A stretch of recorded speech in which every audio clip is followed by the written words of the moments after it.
Hey guys, welcome to Day 16. I hope you're liking this series so far. Please subscribe to the channel if you haven't already and share my videos. For today, the topic is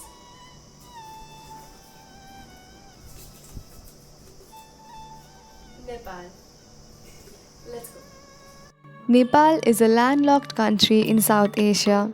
It is mainly situated in the Himalayas, bordering Tibet of China to the north and India in the south, east, and west, while it is narrowly separated from Bangladesh and from Bhutan by the Indian state of Sikkim. The country has a diverse geography, including fertile plains, subalpine forested hills, and 8 of the world's 10 tallest mountains, including Mount Everest, the highest point on Earth. The name Nepal is first recorded in texts from the Vedic period of the Indian subcontinent, the era in ancient Nepal when Hinduism was founded, the predominant religion of the country. Gautama Buddha, the founder of Buddhism, was born in Lumbini in southern Nepal.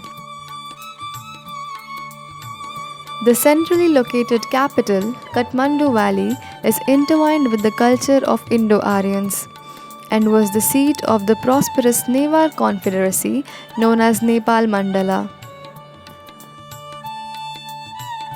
Parliamentary democracy was introduced in 1951 but was twice suspended by Nepalese monarchs in 1960 and 2005. The Nepalese Civil War in the 1990s and early 2000s resulted in the establishment of a secular republic in 2008, ending the world's last Hindu monarchy.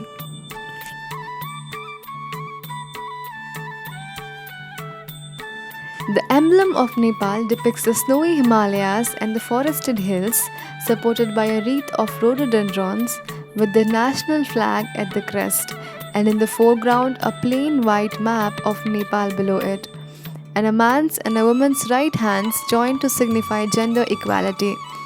At the bottom is the national motto, a Sanskrit quote of patriotism attributed in Nepali folklore to Lord Rama, written in Devanagari script, Janani Janma Bhumischa Swargatapi Gariyasi, which translates to Mother and Motherland are greater than heaven. The crimson red is Nepal's national color and reflects the brave spirit of the Nepalese people.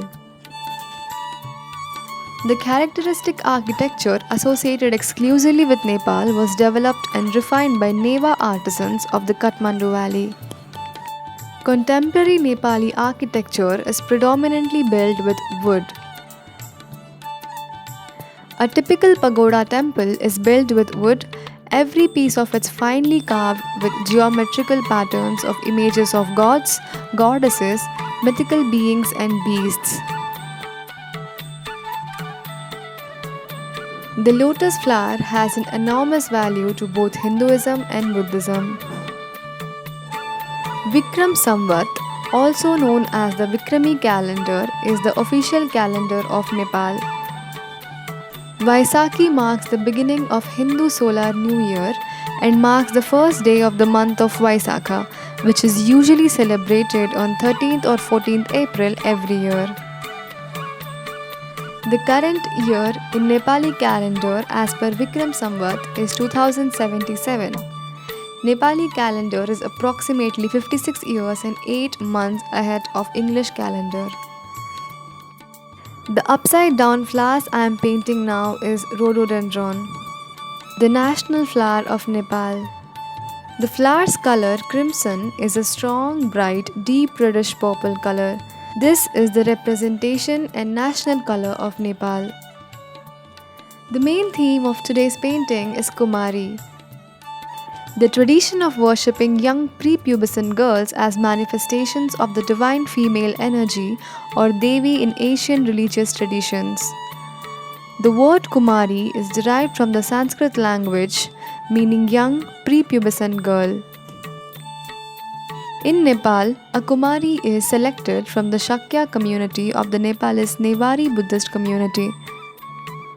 The royal Kumari of Kathmandu lives in the Kumari Ghar, a palace in the center of the city. The selection process for her is especially rigorous.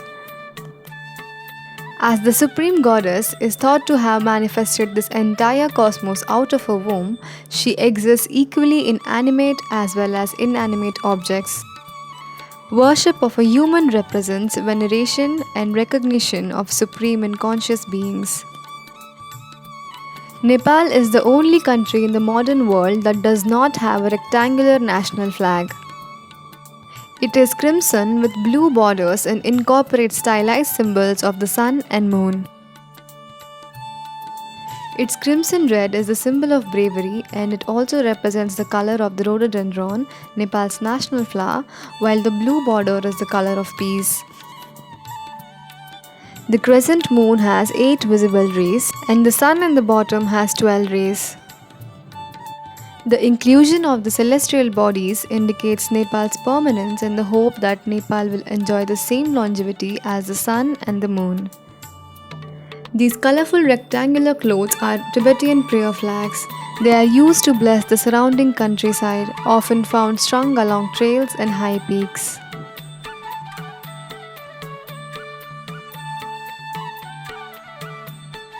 So this is my effort of depicting Nepal's Kumari tradition along with its other elements through my painting. Do let me know what you think of this in the comments below. Thank you so much for watching.